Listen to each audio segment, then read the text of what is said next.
del pecado. Su amor es fuerte y poderoso, el Rey de gloria, el Rey de majestad.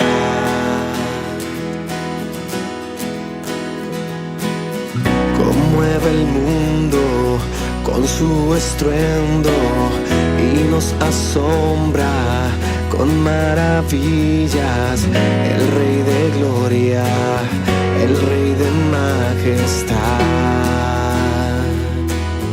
Gracias sublimes,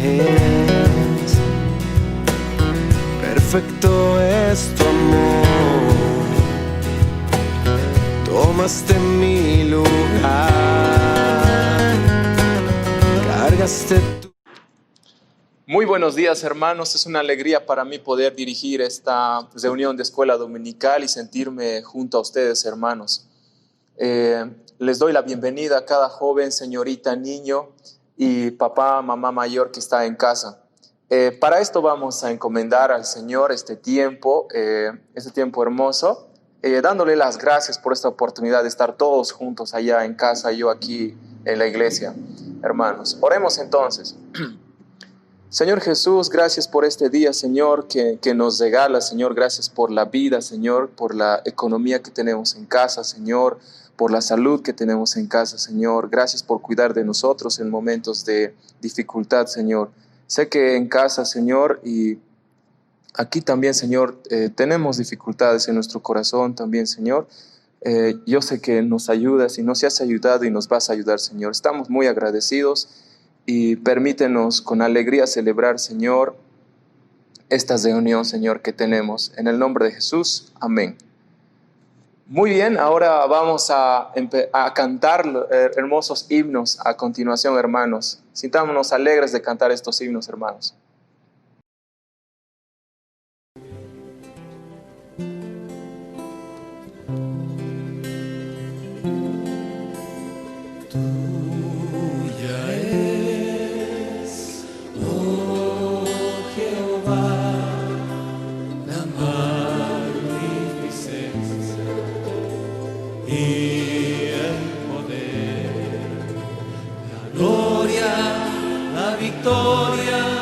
Y el honor.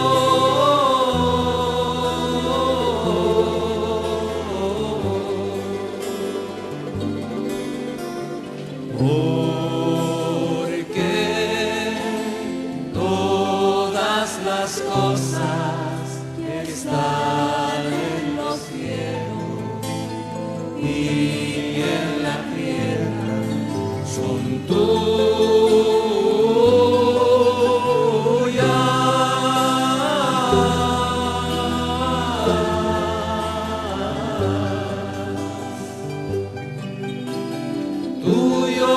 Señor, es el reino y tú eres excelso sobre todo.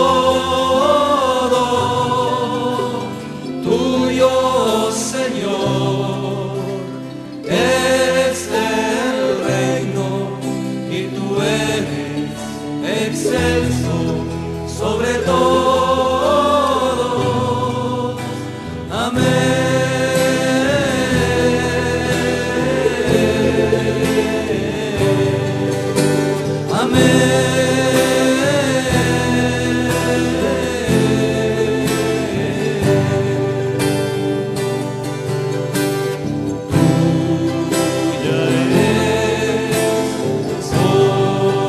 Jehová, la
Quiero cantar una linda canción de un hombre que me transformó.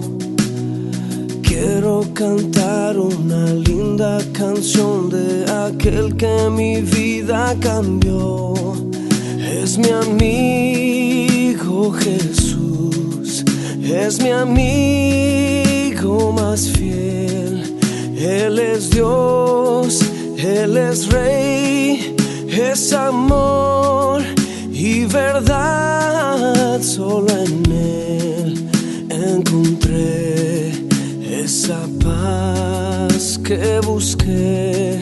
Solo en Él encontré la felicidad.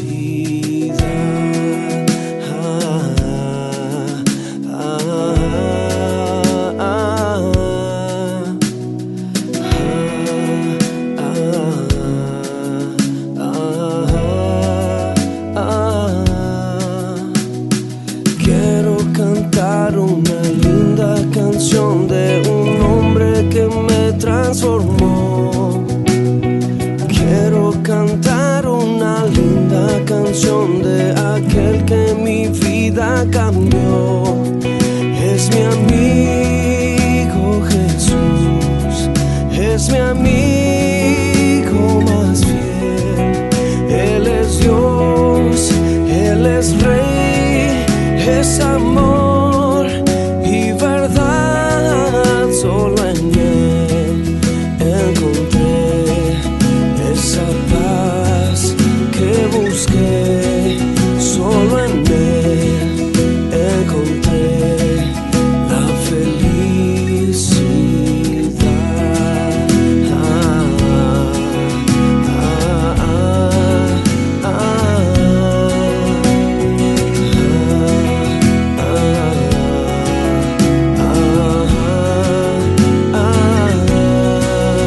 Solo en Él encontré esa paz que busqué. Solo en Él encontré la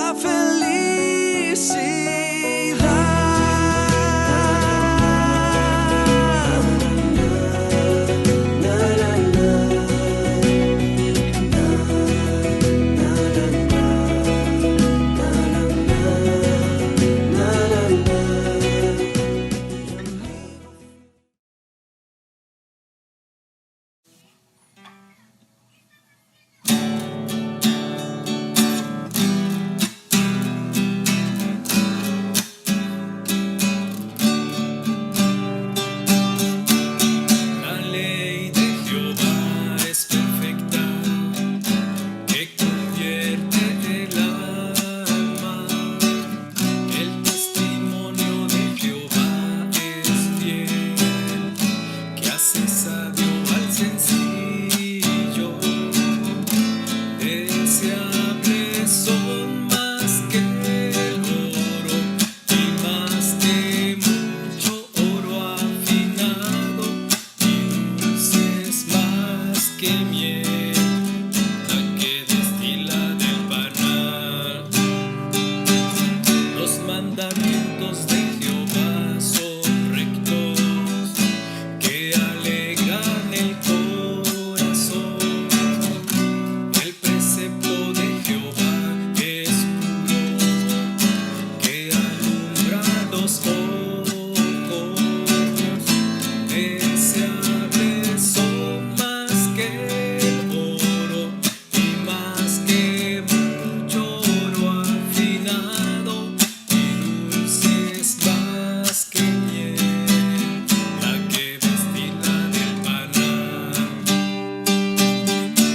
El temor de Jehová es limpio, que permanece para siempre. Los juicios de Jehová son verdad, todos justos. Deseables son más que el oro y más que mucho oro afinado, y dulces más que miel, la que destila del panal. Deseables son más que el oro y más que mucho oro afinado, y dulces más que miel, la que destila del panal.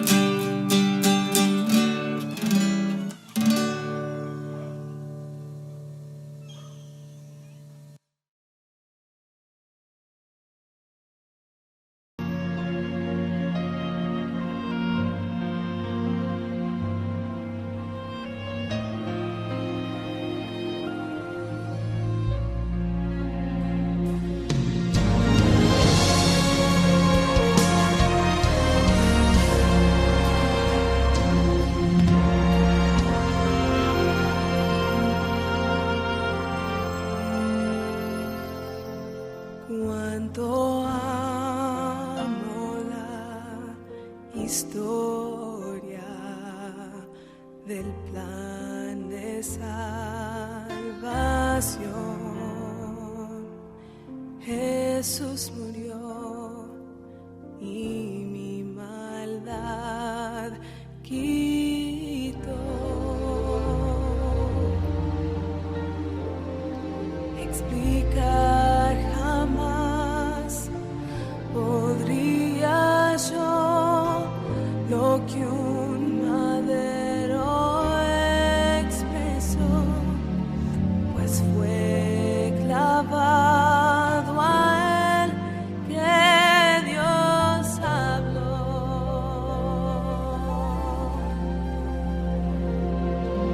La cruz lo expresó,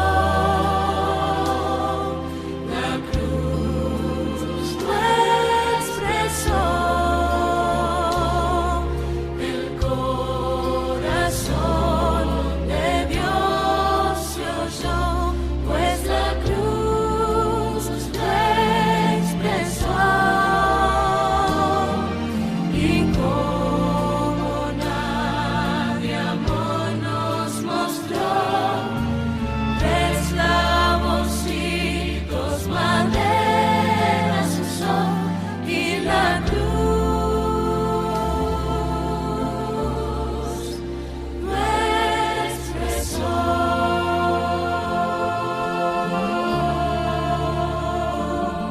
Él podría en las estrellas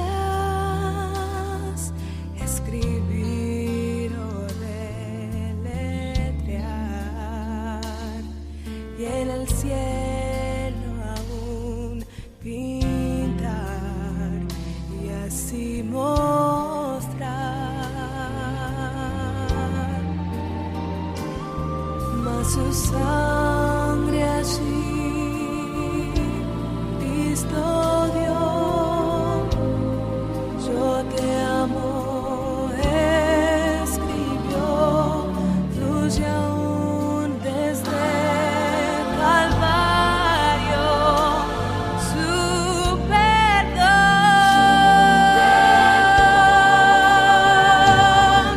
La cruz lo expresó.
quiero invitaros a una lectura que está en el Evangelio según Juan, capítulo 17.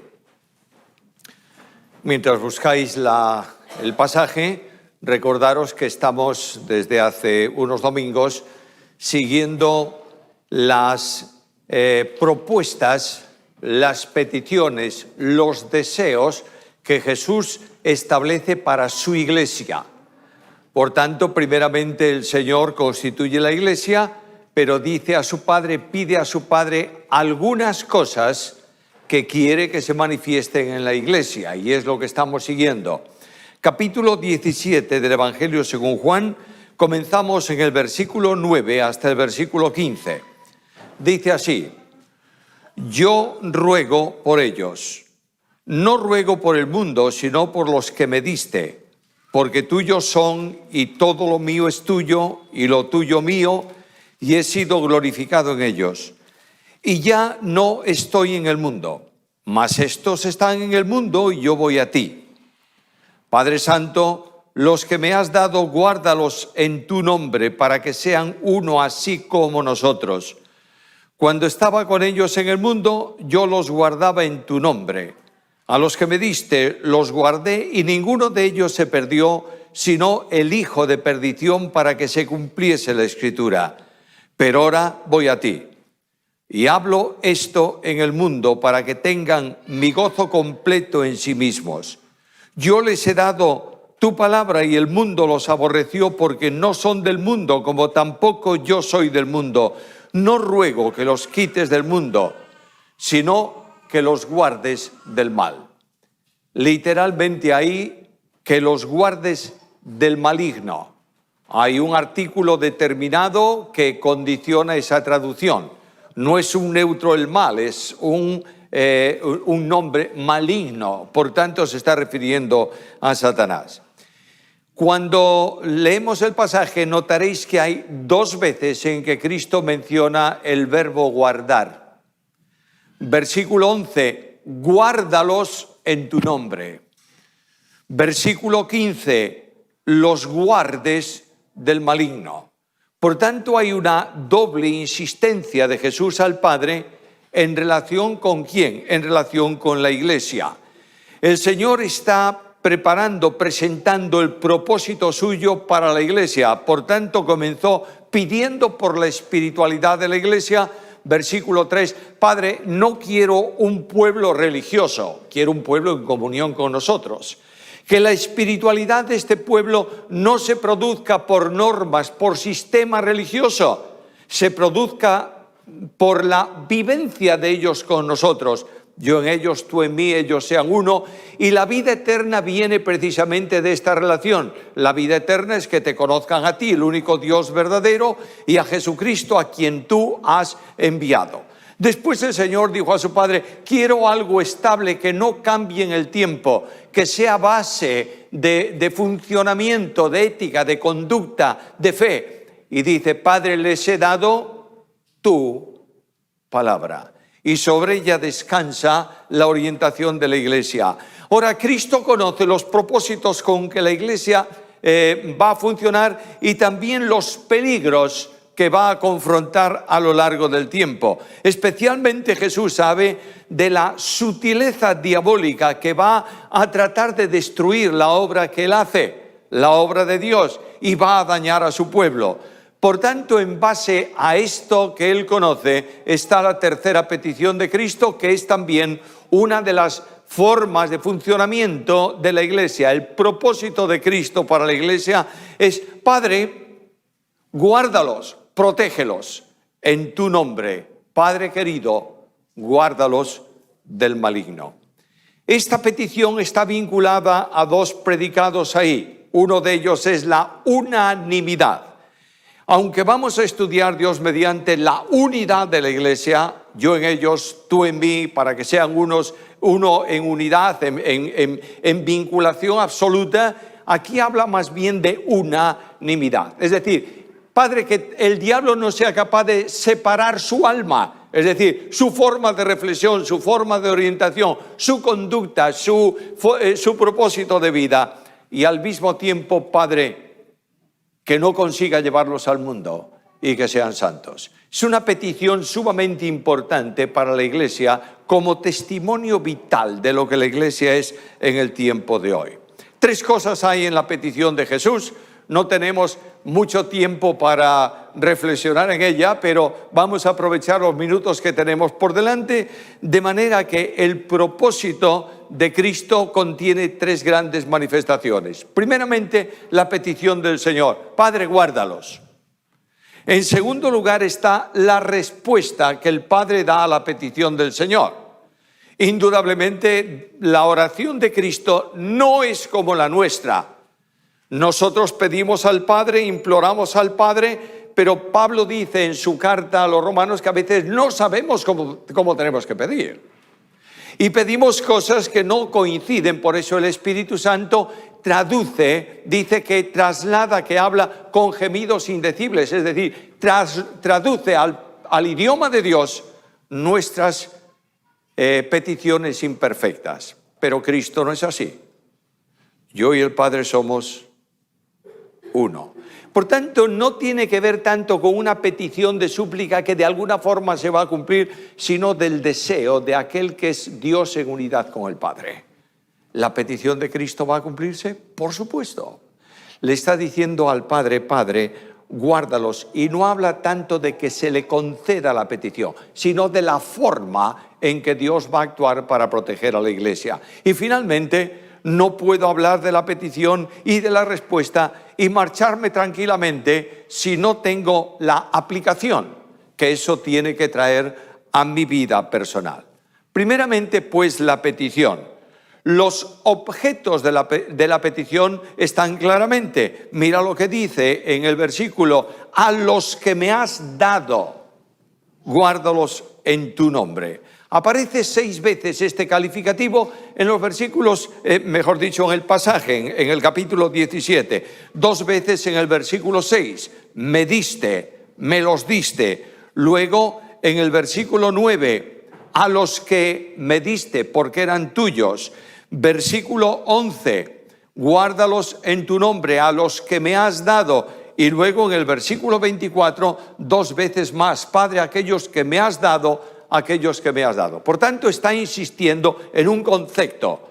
Los creyentes son aquellos que Dios dio, que Dios regaló, que Dios trajo a su Hijo.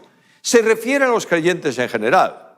Al principio pudiéramos pensar en una lectura inmediata que Cristo está hablando de los discípulos. Señor, a estos que tú me has dado, guárdalos. Es verdad, es verdad. Pero si tú lees todo el pasaje, notarás que más adelante Él dice: no pido por ellos solo, sino por aquellos que han de creer en ti por la palabra de ellos. ¿Sabéis lo que significa? Está orando por todos los creyentes, por toda la Iglesia, en todos los tiempos, sin excepción alguna. Padre, hemos venido, el proyecto es tener un solo pueblo. Y este pueblo es además una sola familia. Cada una de las personas que cree en Cristo, el Espíritu Santo lo sitúa en Jesús y el Padre lo adopta como hijo en Cristo. La diferencia que hay entre la relación de Padre, entre el Padre eterno y el Hijo eterno, y el Padre eterno y nosotros es diferente. Cristo es el Hijo unigénito del Padre por toda la eternidad. Nosotros somos hijos adoptados en el Hijo. Y dice el apóstol Pablo en Gálatas 4:4 que cuando vino el cumplimiento del tiempo, Dios envió a su Hijo, nacido de mujer, nacido bajo la ley, para que redimiese a los que estábamos bajo la ley, a fin de que recibiésemos ¿qué cosa? La adopción de hijos. ¿Quieres otro versículo? Juan capítulo 1, versículo 12. Aquellos que lo han recibido, se refiere Juan a Cristo, a los que creen en su nombre les dio potestad, facultad, autoridad de ser hechos hijos de Dios. Ahora, el desarrollo de esta cuestión de hijos de Dios es muy importante. Los salvos son aquellos a quienes el Padre llama y trae a Jesucristo. Yo tengo que entender con toda claridad el proceso de salvación. y entender con toda claridad que la salvación no es de los hombres, es de Dios. Dios planeó la salvación antes de la creación, Dios la ejecutó en el tiempo, Dios la proclama por el Evangelio, Dios recibe a los que creen en Jesucristo, los integra en su familia, Dios glorificará a los suyos, y todo esto no es de nosotros, es de Dios. Lo entendemos con claridad, ¿verdad? Ahora, cuando hablamos del proceso salvador en el tiempo actual, la obra de salvación es eterna, ¿no es esto? Dios decidió salvar, amén. Bueno, Dios decidió salvar porque el hombre iba a caer y se iba a perder. No, Señor. Dios decidió salvar porque en soberanía quiso salvar. Bueno, pero es que Él sabía, Él sabe todo. Pero el Dios de la Biblia no funciona por condicionantes externos, funciona porque quiere. De manera que Dios establece el plan de salvación y ahora ya se ejecutó. En el sentido de que Cristo murió en la cruz del Calvario, fue resucitado y ascendido a la majestad de las alturas, y se está predicando la salvación por medio del mensaje ¿de qué? Del Evangelio. ¿La gente escucha el mensaje del Evangelio? Sí. ¿Vienen todos a Cristo? No. Pero no hay duda ninguna que para venir a Cristo, según lo que enseña Cristo mismo, el Padre actúa llamando a salvación. Observa lo que dice Jesús, Juan capítulo 6, versículo 37. Todo lo que el Padre me da, vendrá a mí. Y al que a mí viene, de ningún modo lo rechazo. Y Cristo va a decir también, nadie puede venir a mí si el Padre que me envió no lo trajere. Aquí tenéis, hay un verbo muy fuerte ahí en el texto griego. El verbo es equivalente a arrastrar. Y podríamos traducirlo así: nadie viene a mí si el Padre que me envió no lo arrastra. Y claro, Agustín de Hipona escribía sobre el versículo y decía, ¿cómo puedo venir voluntariamente si soy arrastrado? Y él mismo respondía, no solo vengo voluntaria, vengo voluptuosamente. Es decir, el Padre me hace sentir el deseo tremendo ¿de qué? De acudir a Jesucristo. Y el que a mí viene, no lo rechazo. Permíteme hacer énfasis en algo. El mensaje del Evangelio no está orientado a algunos. Es un mensaje para todos. Y el Dios de la Biblia llama salvación ¿a quién? A todos los hombres. Es responsabilidad del hombre aceptar o rechazar. Y alguien me puede decir esta mañana, bueno, pero ¿acaso Dios no escogió para salvación a algunos como al apóstol Pablo? Sí. ¿Lo crees? Sí, lo creo. ¿Lo obligó a ser salvo? No. El apóstol Pablo, hablando de su experiencia de salvación, ¿qué dice? No fui rebelde a la visión celestial.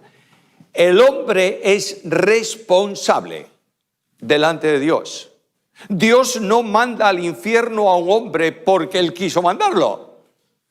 El hombre se va al infierno porque es pecador y no obedece la invitación del Evangelio de la Gracia. Ahora, el Padre llama a salvación. Y el apóstol Pablo detalla la experiencia de salvación de esta manera. A los que llamó, a estos también justificó, y a los que justificó, a estos también glorificó. Romanos capítulo 8 y versículo 30. Ningún pecador acude al Salvador sin el llamado del Padre, porque Cristo dijo, y vuelvo a repetir el versículo, ninguno puede venir a mí si el Padre que me envió no lo trajese. Ahora, conducidos por el Padre que invita a los hombres a venir a Cristo, el llamado admirable de Dios, los hombres van a Jesús. ¿Y qué hace Jesús? El que a mí viene, de ningún modo lo rechazo. Puede venir una mujer que tiene una vida fracasada como la samaritana, o puede venir un hombre digno como Nicodemo. No importa la condición del hombre, porque no hay ningún hombre, ninguna mujer en el mundo que no es pecador. ¿Entendemos esto? Y cuando Cristo invita a estos necesitados, venid a mí todos los que estáis trabajados y cargados, y yo os haré descansar. ¿Quién no está incluido ahí? No solo Nuevo, sino Antiguo Testamento, el Padre Eterno llama a salvación. Y el profeta dice, porque no quiere que ninguno perezca, sino que todos procedan al arrepentimiento y vivan. Me acerco a la petición de Cristo, a los que me has dado, y creedme, hermanos amados, que yo siento una profunda emoción esta mañana. Dios no llama porque sabe que van a responder. Dios llama para que respondan. Y lo que me siento asombrado esta mañana es que yo, un pecador perdido, haya sido llamado por el Padre y haya sentido el cariñoso abrazo de Cristo que me dijo cuando fui a Él: confía, hijo, tus pecados te son perdonados. Y digo, mira tú, a los que me diste. Ahora, este llamamiento celestial tiene una triple dimensión. Dios llama para salvación, ¿lo creéis o no? ¿Has sido llamado por el Padre? ¿Has sido recibido por el Hijo? ¿Has sido regenerado por el Espíritu? Eso es ser salvo. Pero Dios llama también para esperanza, porque Cristo el Salvador se convierte para su pueblo en esperanza de gloria.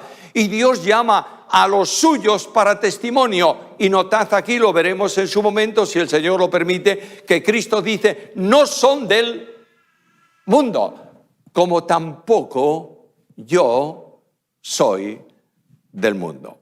Ahora, la situación de los salvos, Cristo la conoce, por experiencia propia. Alguien me dice, ¿pero Cristo fue salvo? No, Cristo no necesita salvación, es el Salvador, ¿verdad? Pero la experiencia de aquellos que viven en comunión con Dios permanentemente la conoce. Fue tentado en todo según nuestra condición, pero sin pecado. Ahora, Cristo sabe por su vida misma que el creyente va a estar en conflicto continuado. La primera área de conflicto del mundo, Juan capítulo 16 y versículo 33. En el mundo tendréis aflicción. Además de esto, vas a ver que continuamente va a estar bajo el objetivo del diablo y de todos sus demonios. Y naturalmente en Efesios capítulo 6 y versículo 12, Pablo nos advierte seriamente que no tenemos lucha contra carne y sangre, sino contra potestades, contra fuerzas de maldad en las regiones aéreas o regiones celestes. Por tanto, sabe cuál es nuestro enemigo. Y en razón de esto viene la petición: Padre, guárdalos en tu nombre. Y cuando el texto habla del nombre de Dios, está hablando de lo que Dios es.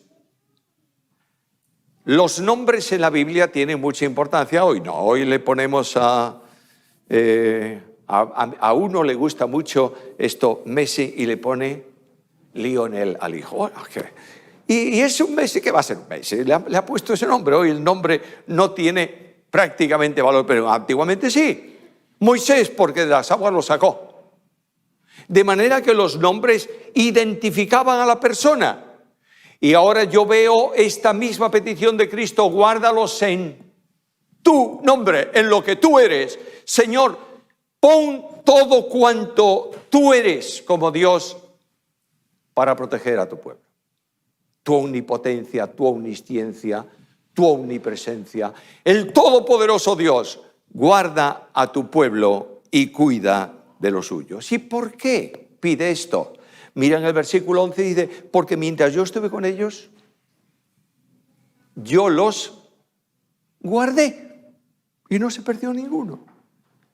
Yo estaba en esta función cuidadosa que ahora pido para ellos en tu nombre y de tu parte, pero yo me voy a ti.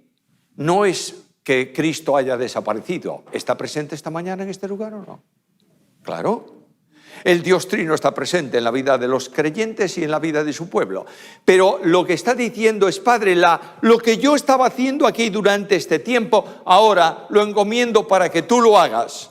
y ocúpate de proteger a tu pueblo, de guardarlo, porque van a ser acosados por los hombres y objeto y objetivo de los demonios. Por eso, guárdalos. Porque por sí mismos no pueden vencer.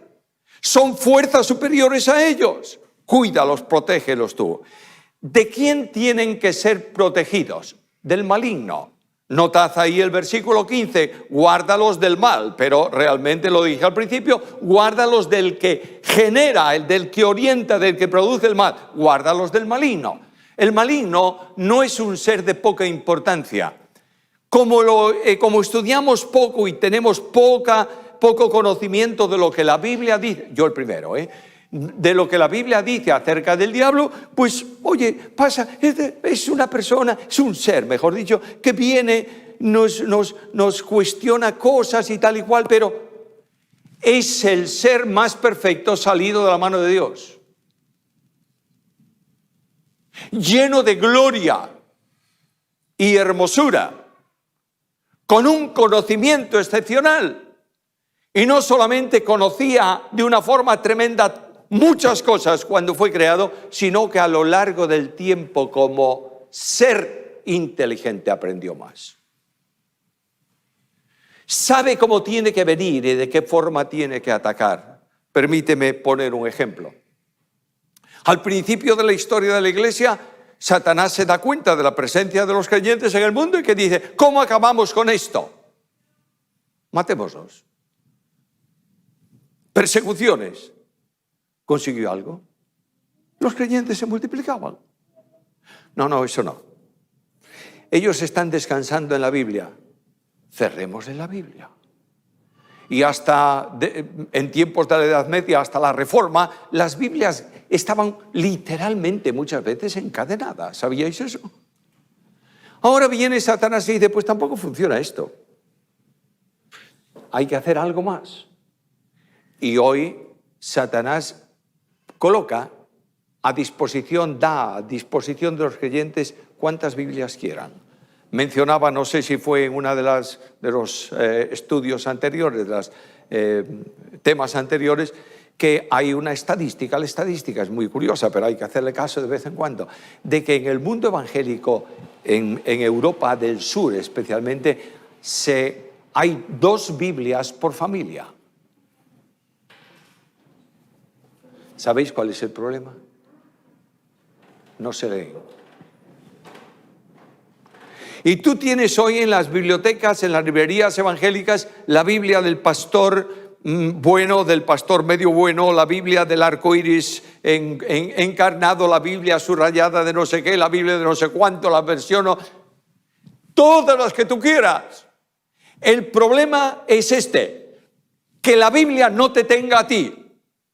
¿Comprendes? Y Satanás va ganando terreno y Cristo dice, Padre, que no consiga 2 cosas. Primero, que no destruya la unanimidad.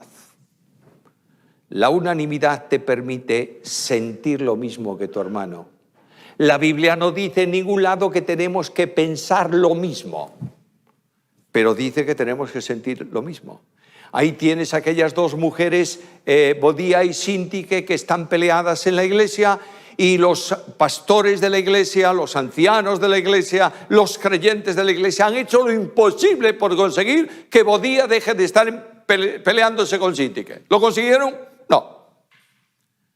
Y Pablo dice, hay que cambiar de forma que las 2 tengan el mismo sentir en el Señor. Y cuando esto ocurre, se acaba el problema. Y Cristo sabe que este va a ser el problema general que Satanás va a levantar, a suscitar permanentemente en la historia de la iglesia, porque esto impide la vida victoriosa de la congregación y la vida victoriosa del cristiano. Ahora, ¿cuál es la respuesta? Dios hace posible la defensa del creyente. Primeramente, el Dios infinito se constituye en defensor de su pueblo. Mira lo que dice el Salmo 34 y versículo 7. El ángel de Jehová acampa en derredor de los que le temen y los defiende. Su programa está en poner un círculo de protección en torno a los creyentes, a los que temen a Dios, para defenderlos. Y cuando yo pregunto, ¿y cuál es la protección que voy a recibir en este sentido? Es absoluta. Y me voy a la profecía de Nahum, capítulo 1 y versículo 7, y leo estas palabras. Jehová es bueno, fortaleza en el día de la angustia, y conoce a todos los que en él confían. Todavía algo más. Señor, la protección, yo creo que tú estás alrededor de mí, yo creo que tú eres bueno y me conoces, pero ¿qué nivel de protección puedo esperar? Escucha la Biblia. Yo seré para ella, dice Jehová, muro de fuego en derredor, y para gloria estaré en medio de ella. Zacarías capítulo 2, versículo 5. ¿Has intentado meterte en uno de estos grandes incendios? Desde el exterior al interior, donde está el incendio. ¿Qué va? Esa cortina de llamas alrededor te lo impiden. Y aquí está el ejemplo. Hay una cortina de llamas del poder de Dios cuidando la iglesia. Nadie va a poder pasar al interior para afectarlo, a no ser que tú salgas de esa protección. Pero hay todavía algo más. La Biblia enseña que las batallas las libra Dios. Y nos da poder para poder luchar, para poder mantenernos en firmeza frente a los combates espirituales que vienen para nosotros. Notad algo muy importante. Algo que a mí personalmente me cuesta una barbaridad. ¿Sabéis lo que significa eso? Pues es muy difícil, prácticamente imposible. El que yo esté tranquilo es difícil. Yo tengo dinamita. De modo que yo estoy permanentemente pensando y de pronto Dios me lleva a situaciones límite y me conduce a un precipicio donde yo no puedo saltar. Y cuando yo me desespero y digo, ¿qué hago? ¿Sabe lo que me dice Dios? Jehová pelea por vosotros. Vosotros estad tranquilos. ¿Cuánto me cuesta? Es una asignatura pendiente en mi vida. Pienso en el pueblo de Israel. Dios lo ha llevado desde Egipto por el desierto y lo ha metido en la playa. El mar delante. Y los egipcios detrás. Y a los lados, montes, no muy altos, pero montes, por donde no pueden escapar. Y de pronto Moisés se da cuenta de la situación. ¿Y qué hace Moisés? Dice que clamó a Dios. Oh, yo también clamaría, ¿cómo no? Y Dios le contesta. ¿Por qué clamas a mí? Bueno, ¿cómo por qué clamo a ti? Di a este pueblo que marche. ¿Que marche a dónde? Al mar. El Dios de la Biblia me dice, estate tranquilo. Yo creo que aprenderé esta lección prácticamente. La sé en teoría y eso es peor todavía, porque todo aquel que sabe hacer lo bueno y no lo hace, pues ya ves. Esto me va a costar mucho. Sé que estaré tranquilo cuando esté en la presencia del Señor, pero mientras tanto no soy hombre demasiado tranquilo. Pero el Dios pone su nombre, yo lo haré. Y Él no puede retroceder en su promesa. Y la seguridad es absoluta. Y yo puedo leer en la Biblia estas palabras. ¿Quién nos podrá apartar? ¿Separar de qué? Del amor de Cristo. Y puedo leer otra cosa. Si Dios es por vosotros, ¿quién contra vosotros? Mis hermanos, ¿cuántas veces he querido hacer yo la obra de Dios?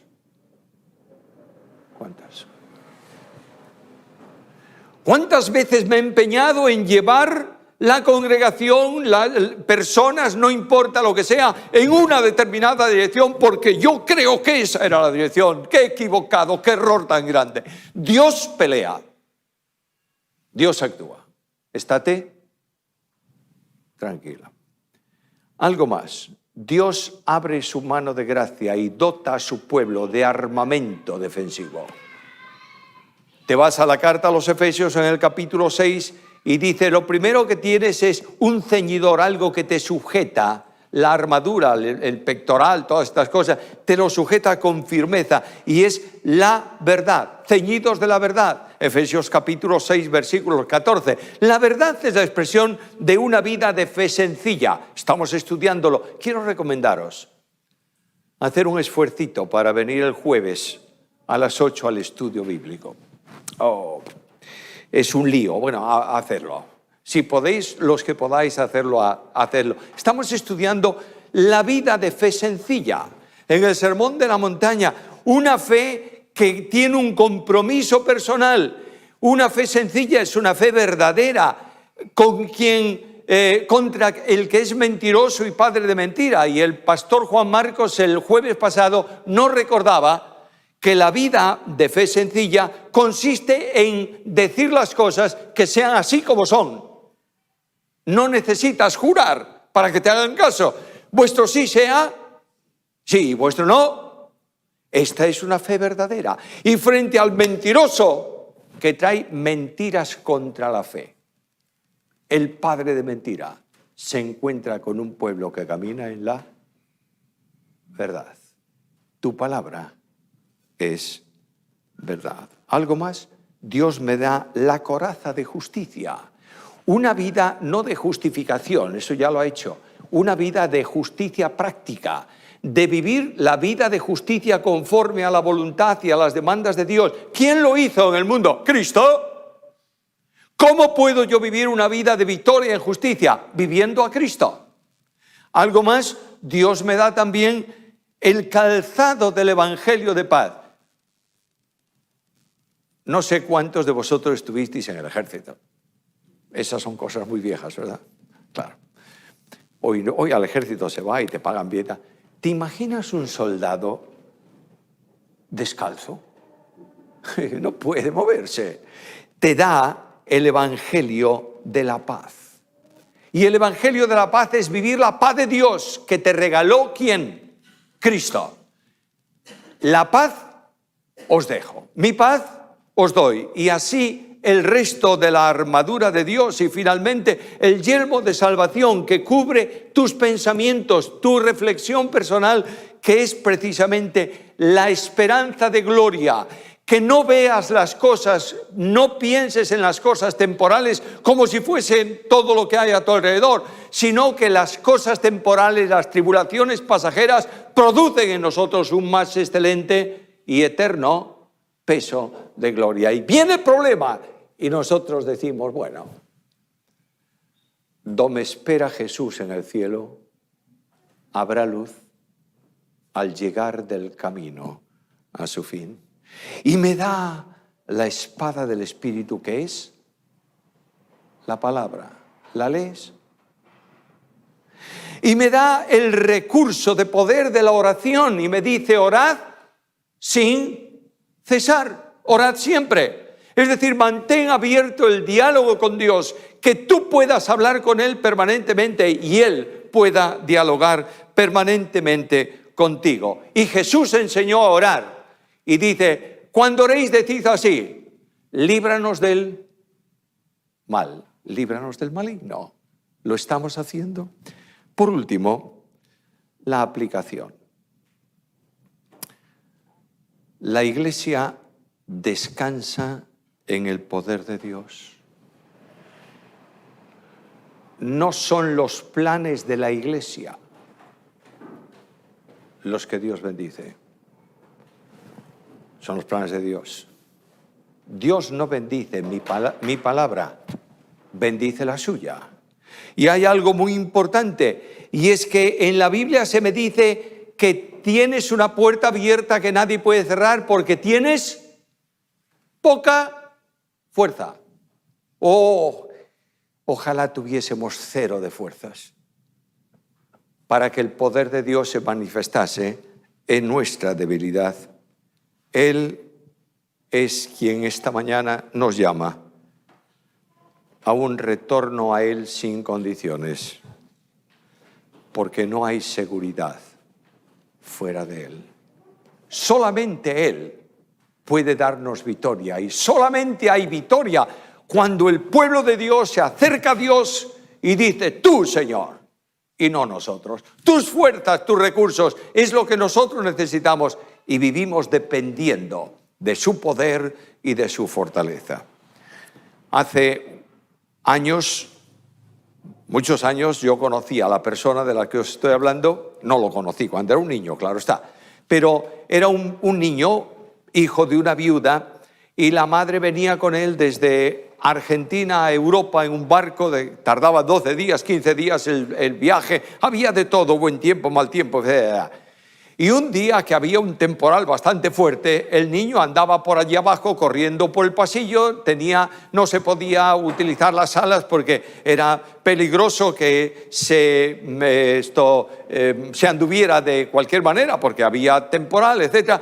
Y claro, en el barco aquel niño era el amigo de todos, y todos sabían que era hijo de una viuda que no tenía a su padre, y todos le atendían. Y él, en el puente, el capitán se acordó del niño y dijo a uno de los ayudantes: oye, vete a buscarlo y tráelo al puente. Y él bajó y buscó al niño y trajo al niño al puente, y entró en el puente el niño, y el capitán le dijo: ¿te gustaría manejar el barco? Oye, ¿un niño manejar un barco? ¿Cómo no? ¡Claro que sí! Y entonces el capitán puso un banquito, lo puso detrás de la rueda del timón, puso allí al niño, le dijo al timonel: deja el espacio, y le dijo: mira, mantén esta rueda de modo que la aguja que tienes delante esté siempre en esta dirección. Y el niño se sintió el capitán de la nave. Pero de pronto miró para estribor y vio una ola enorme que venía y pegaba en el barco. ¿Y qué hizo el niño? Giró al otro lado. Y al poco tiempo vio otra ola por el frente y empezó a mover. Y el capitán le dijo: ¿qué haces? Mira la estela que está dejando el barco. Y detrás el barco estaba dejando no una línea recta, estaba dejando una S. Y entonces el niño dijo al capitán: por favor, sáqueme de aquí. Y el capitán le dijo: no, tú quieres manejar el barco y lo vas a manejar. Y llamó al timonel, un tipo grandote, manos fuertes, y vino el timonel y se puso detrás del niño y tomó las manos del niño y enderezó el rumbo. Y el barco marchaba no por la fuerza del niño, sino por la fuerza del timonel. Esta mañana Dios está pidiéndote que vengas a Él y entregues tus pocas fuerzas en sus manos. Está esperando que tú reacciones y digas al Señor: Señor, aquí estoy, quiero vivir una vida de victoria, protegido por ti. Y antes de que el grupo de alabanza cante la última canción y nos dirija para acompañarles, yo quiero orar por cualquiera que esté aquí presente, que quiera decir al Señor: Señor, aquí estoy, necesito de ti, te entrego mi vida, sin reservas, para ser vencedor en ti. ¿Hay alguien que quiera hacerlo? Dios te bendiga, Dios te bendiga, Dios os bendiga, que Dios te bendiga. Vamos a orar. Padre amado, gracias porque esta mañana hay personas entre nosotros que declinan sus fuerzas y se sujetan a la tuya. Querido Padre Celestial, que tu gracia asista a sus vidas. Danos, Señor del cielo, glorioso Dios, creador, infinito, grande, poderoso, danos la bendición de una iglesia unida que dependa solamente de ti, Señor. Que esté protegida del maligno. Ayúdanos, Señor, y bendícenos. Ponemos también en tus manos los recursos de gracia para estas personas que están siendo explotadas, perseguidas en todo el mundo. Oh Dios de los milagros, haz un milagro. y transforma vidas que abusan de esta gente. Señor, que el maligno no consiga sus propósitos. Bendecimos tu nombre, Padre querido. Bendice a tu pueblo, a los que lloran, a los que tienen necesidad, a los que están en angustia. Bendícenos a lo largo de esta semana para gloria de tu nombre. Lo pedimos en el nombre de Jesús. Amén. Hermanos, qué agradable este tiempo que hemos tenido en familia, en casa y yo aquí en la iglesia grabando, hermanos. Vamos a terminar con una oración y me gustaría dar gracias por estos tiempos que tenemos los domingos, de reunirnos tal vez tras una cámara, tras una grabación, hermanos. Oremos, hermanos. Dios, gracias por este día nuevamente, Señor, y por esta reunión que acabamos de concluir, Señor. Nos despedimos, Señor, mas no de tu presencia, Señor, y Señor, nos gustaría mucho, Señor, que en un futuro cercano, Dios, la iglesia pueda abrirse y nosotros estar físicamente, estrechar las manos, Señor, abrazarnos también, como era antes, Señor. Gracias te damos, Señor, por esta reunión, por cada hermano que está en casa, Señor, tal vez con tristeza, Señor, con preocupación y tal vez con desesperación también, Señor. Guíanos, Señor, a la verdad y, Señor, queremos siempre, Señor, conocer la verdad para no caer en tentación y cometer equivocaciones, Señor. Gracias te damos en el nombre de Jesús. Amén. Muy buenas tardes, hermanos.